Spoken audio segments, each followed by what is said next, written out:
Hey, it's Adam Narreau here with Realty One Group Empire, and in this video, I want to give you 3 tips on how to get top dollar for your home. Let's go.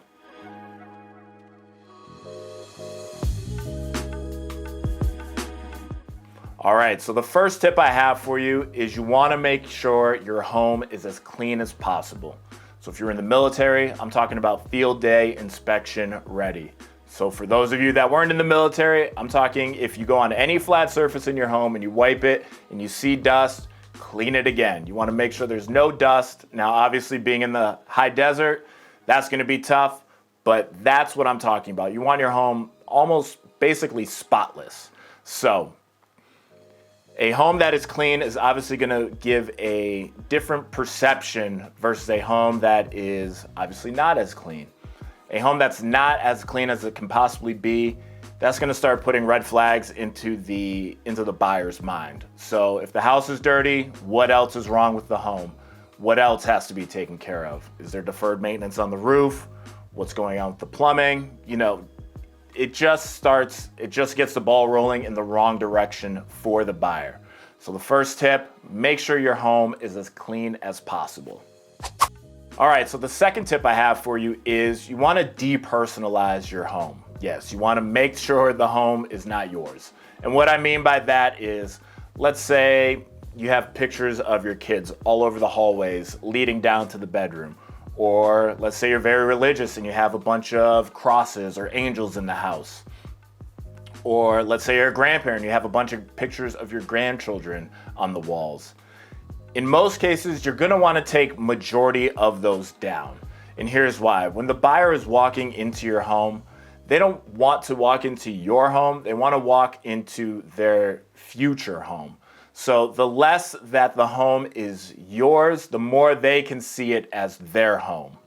So if you have the children, the children's pictures, the grandchildren's pictures, the religious items, you want to take majority of those down so the buyer can walk in and get a sense of how they would decorate it. Obviously, your stuff is still going to be there so they can get an idea or a certain layout that they might agree with or not, or possibly move furniture around in a different way. But you want it to make sure that the buyer can walk in and have an idea of how they're going to make your home their home. So with that being said, let's jump on into the third tip. All right, and the third tip I have for you is it's going to be curb appeal. Now, since we are out here in the high desert, every home that has grass in the front automatically shows a high pride of ownership.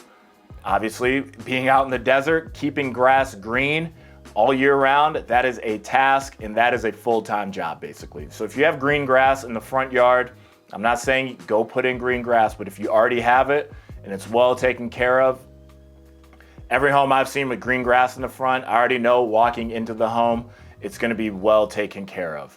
So for the third tip is curb appeal. Now, if you don't have green grass, if you just have the basic dirt front yard that we have out here in the high desert, you're going to want to make sure that there's no weeds growing in your front yard.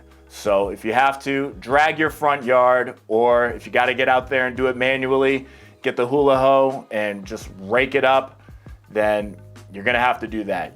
Curb appeal is basically the first impression that the buyer is going to have when pulling up and walking up to your home. So if you have a dirt yard, make sure there's no weeds. And if you have rocks in your front yard, make sure there's no weeds growing out of that.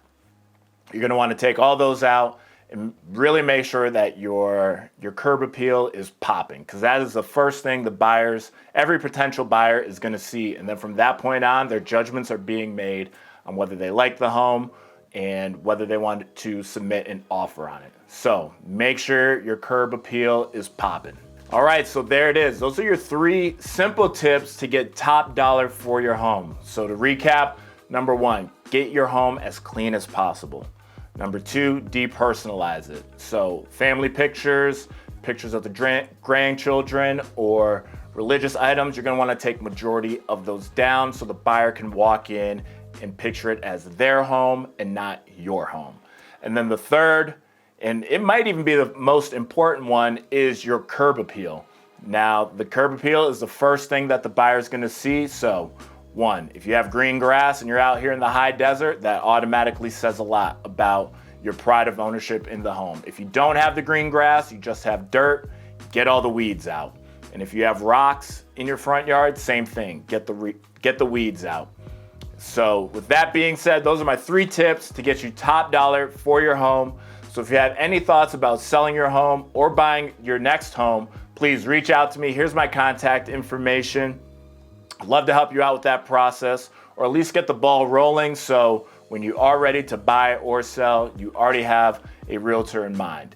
So with that being said, my name's Adam Narreau, and I'll see you in the next one.